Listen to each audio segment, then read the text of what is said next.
गीता जी आप सभी की मनोकामनाएं पूर्ण करे, ये मेरा कामना है। इस तरह से हम लोग गीता जी के अंदर प्रथम अध्याय के 19वें और 20वें नंबर के श्लोक पर पहुंच चुके हैं। और इस तरह से अब देखिए यहाँ पर संजय राजा धृतराष्ट्र जी को क्या बताते हैं और इस तरह से कितने मर्म भेदी वचन बोलते हैं संजय अपने राजा को। जिस तरह से आगे 18 महारथियों की विशेषता बता करके संजय और अंतिम में अब एक मर्म भेदी वचन बोलने जा रहा है संजय राजा धृतराष्ट्र से। और किस तरह से बोलने जा रहे हैं इस पर ध्यान दीजिए और यहाँ पर श्लोक देखिए और इसका उच्चारण आप लोग देखिए। सौ घोषो, ये 19वें नंबर का श्लोक में देखिए। सौ घोषो धात राष्ट्राणाम हृदयानि विदारयत नभः च, यहाँ उच्चारण क्या होगा? नभः च पृथ्वी में, पृथ्वी नहीं होगा, पृथ्वी च एव, इसका उच्चारण क्या होगा? च एव तुमुलो वेणुनादयन। इस तरह से 19वें नंबर का यह श्लोक है। और इस तरह से संजय बताते हैं कि हे राजन, और इसको आप मर्मभेदी शब्द समझिए। जिस तरह से सीता जी बोली थी लक्ष्मण जी को वनवास के समय में, और जिस समय सीता हरण के लिए रावण आ चुका था और मर्मभेदी वचन बोल करके सीता जी लक्ष्मण को भेज दिए थे राम के पास जाने के लिए, क्योंकि लक्ष्मण जा नहीं रहे थे, इसलिए उसको कुछ ऐसा मर्म को छूने वाला, मर्म को बेधने वाला वचन बोला गया, जिसके चलते लक्ष्मण को बाध्य होकर के सीता को कुटिया में छोड़ करके जाना पड़ा। उसी तरह से अब यहाँ देखिए संजय राजा धृतराष्ट्र जी महाराज से एक मर्मभेदी शब्द अंतिम में बोलने जा रहे हैं। और उधर सभी विशेषताओं को, पांडव दल के, पांडव पक्ष के सभी विशेषताओं को, सभी महारथियों को, कुल 18 महारथियों को विशेषता से बतला करके और अब एक मर्म भेदी शब्द बताने जा रहा है संजय। और देखिए किस तरह से बताने जा रहे हैं। सौ घोषो धार्तराष्ट्राणाम हृदयानि विदारयत नभः च पृथ्वीं च एव तुमुलो वेणुनादयन। इस तरह से 19वें नंबर के श्लोक में अब संजय कहते हैं कि हे राजन, उन सभी महारथियों ने जब शंखनाद किए, सौ घोषो, सौ मतलब वह या उस, घोषो मतलब उस भयंकर शब्द से, सौ घोषो धातराष्ट्राणाम। अब यहाँ देखिए शब्द की बनावट क्या है।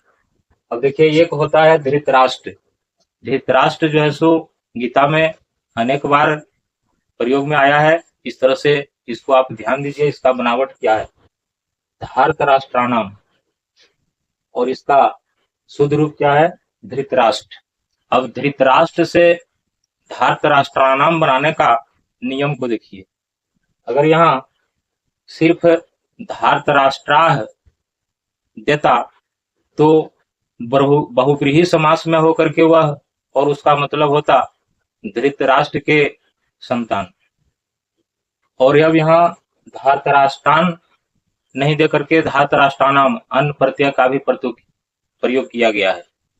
और इस तरह से अब इसको शब्द विभक्ति से लिया गया है, जो शब्द विभक्ति के षष्ठी बहुवचन में आता है धार्तराष्ट्राणाम, और इसका अर्थ होता है धृतराष्ट्र के सभी पुत्रों सहित सभी संगे संबंधी, मित्र, परिजन, ये सभी आते हैं धार्तराष्ट्राणाम शब्द से।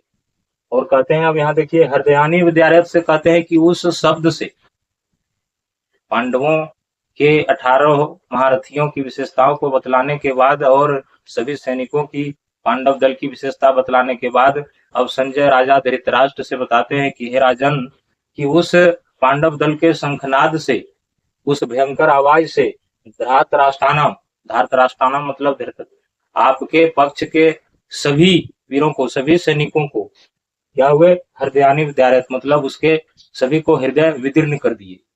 अब हृदय से हृदयानि हुआ है और विदीर्ण से विदारयत हुआ है।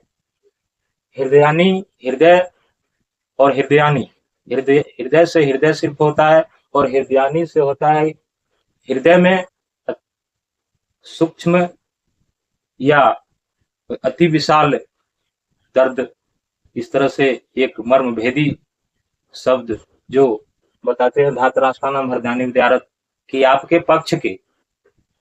पक्ष में जितने आपके संगी संबंधी मित्र दोस्त परिजन आपके पुत्र शामिल थे, उन सभी का हृदयानि उनके हृदय को, हृदयानि से हृदय को विदारत, विदीर्ण से विदारत हुआ है। और उसका मतलब होता है कि छाती को विदीर्ण कर दिए, मतलब गहरा घात पहुंचा कौरव दल में पांडव दल की शंखनाद के बाद।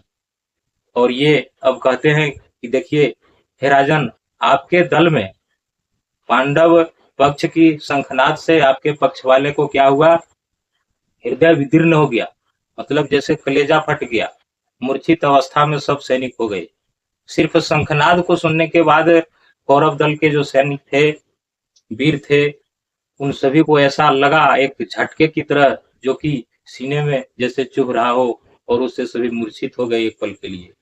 और उस शब्द को यहाँ बताते हैं हृदयानि विद्यारत, जैसे हृदय फट गया हो, ऐसा मर्म वचन बोलते हैं धृतराष्ट्र से संजय। और संजय सुन रहे हैं, संजय अंतिम में ये सोच रहे हैं कि अगर ये सब मर्मभेदी वचनों को सुन करके भी राजा अगर अभी भी वक्त है, अभी भी अगर ये महाविनाश अगर रुक जाए तो बड़े उत्तम बात है। लेकिन अब आगे देखिए क्या बताते हैं नभश्च। यहाँ तो बताए कि आपके पक्ष के सभी सैनिकों को जैसे हृदय विदीर्ण हो गया, इतने भयंकर शब्द में पांडव पक्ष के वीरों ने शंखनाद किए कि उस सिर्फ शंखनाद को सुनने मात्र से आपके पक्ष वालों का हृदय विदीर्ण हो गए, हृदय फट गया, छाती फट गया, और वे अपने आप को, धीरज को खो बैठे और वे हकला गए, वे चिंतित हो गए। और इस तरह से बताते हैं। और अगले कड़ी में इस छाती को बेधता हुआ नभश्च, अब इसका उच्चारण क्या होगा, नभश्च, यहाँ पर देख लीजिए नभश्च और च, और इसका उच्चारण पृथ्वी, और यहाँ पर होगा चौएव, चौएव, इस तरह से उच्चारण क्या होगा, चौएव। और इस तरह से इस श्लोक की शुद्ध उच्चारण के लिए आप श्रीमद् भगवत गीता चैनल को सब्सक्राइब करें। और इस तरह से बताते हैं नभः च पृथ्वीं चौएव तुमुलो वेणुनादेन। अब कहते थे कि हृदय को बेधता हुआ, वह जो शंखनाद हुआ वह छाती को बेधता हुआ, जैसे नभ मतलब आसमान और पृथ्वी मतलब धरती, मतलब आकाश और धरती में गुंजायमान होते हुए बड़े भयंकर शब्द किए, जो धरती और आसमान को गुंजाने लगे, इतने भयंकर शब्द किए। और उस शब्द को सुनने मात्र से, उस शब्द को होने मात्र से आपके पक्ष वाले मूर्छित हो गए, जैसे हृदय सभी का विदीर्ण हो गया हो, ऐसा महसूस हुआ। क्यों? क्योंकि वे अधर्म के रास्ते पर जा रहे हैं, और इसलिए अब उनको हिम्मत भी काम नहीं करता। अधर्म में आपके आत्मा साथ नहीं, आपका मन साथ नहीं, आपका दिल साथ नहीं दे सकता। इसलिए अब उसका जो धैर्य था, जो साहस था, उस शंखनाद से अब टूट गया, और वे अपने आप को बलहीन महसूस करने लगे, हारा हारा सा महसूस करने लगा कौरव दल के लोग पांडव दल की शंखनाद को सुन करके। और इस तरह से अब आगे के श्लोक में बताते हैं, यहाँ तो बताए कि उस आवाज को सुनकर धातराष्ट्राणाम से आपके सभी, आपके पक्ष में जितने भी थे संगे संबंधी परिजन, सभी का क्या हो गया, उस आवाज से हृदय विदीर्ण हो गया। और विदीर्ण करते हुए, विदारयत से मतलब विदीर्ण करते हुए, और धरती आसमान को गुंजायमान करने लगा वह शब्द, ऐसा घनघोर शब्द किया। और इस तरह से अब 20वें नंबर के श्लोक में संजय बताते हैं यथ व्यवस्थितान दृष्ट्वा। अब कहते हैं यथ व्यवस्थितान दृष्ट्वा धार्तराष्ट्राणाम। यहाँ देखिए धार्तराष्ट्राणाम था, धार्तराष्ट्राणाम, एक होता है धृतराष्ट्र, एक होता है धार्तराष्ट्राः, एक होता है धार्तराष्ट्रान, और एक होता है धार्तराष्ट्राणाम। और इस तरह से अब यहाँ धार्तराष्ट्राणाम के बाद देखिए यहाँ पर अब आता है धार्तराष्ट्रान, धार्तराष्ट्राणाम के बाद आता है धार्तराष्ट्रान। और इस तरह से बताते हैं अब यहाँ यथ व्यवस्थितान दृष्ट्वा धार्तराष्ट्रान कपिध्वज प्रवृत्ते शस्त्र संपाते धनु उद्यम पांडवा। अब यहाँ उच्चारण क्या होगा, ये धनुरुद्यम नहीं होगा, इसका उच्चारण क्या होगा, धनु, यहाँ विसर्ग हो जाएगा, देख लीजिए यहाँ, शस्त्र जोड़ संपाते, धनु जोड़ उद्यम, और इस ये जो रू है उसके लिए यहाँ विसर्ग लेना पड़ता है, और तब होता है धनु जोड़ उद्यम।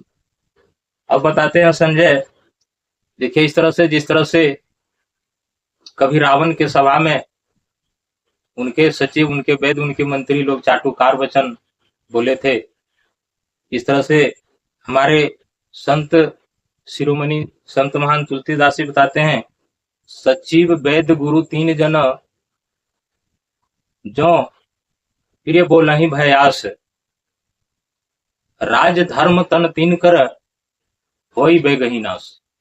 उसी तरह से अब यहाँ बताते हैं कि सचिव वैद्य और गुरु अगर आपको डर से अगर मीठे वचन बोले, तो उस राजा को समझना चाहिए कि ये मेरा राज और धर्म और ये मेरा तन, ये सभी नाश होने की स्थिति में आ चुका है।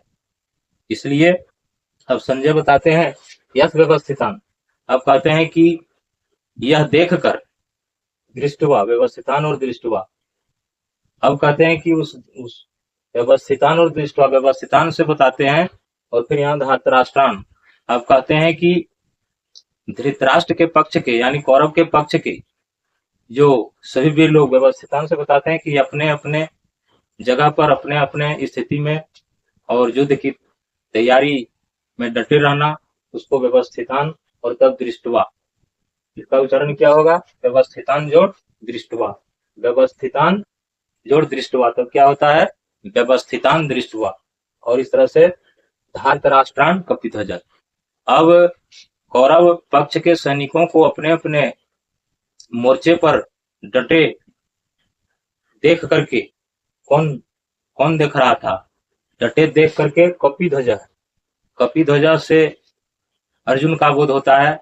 और जब अर्जुन ने देखे कि ये कौरवों की सेना अपने अपने मोर्चे पर युद्ध के लिए अब बिल्कुल तैयार हो चुके हैं, तब क्या होता है, प्रवृत्ते शस्त्र संपाति, और तब जो है सो ये पांडव दल के लोग, पांडव दल के सैनिक क्या करते हैं, वे अपने अपने शस्त्र को उठा लेते हैं, उनके सैनिक लोग, पांडव दल के सैनिकों ने। और तब धनु उद्यम पांडव, तब पांडव से फिर अर्जुन का वध होता है, और तब अर्जुन जो है वे भी जो है सो अपने हाथ में धनुष उठाने की सोच लेते हैं और धनुष उठाने लगते हैं, और उसके लिए आया है पांडव अर्जुन के लिए।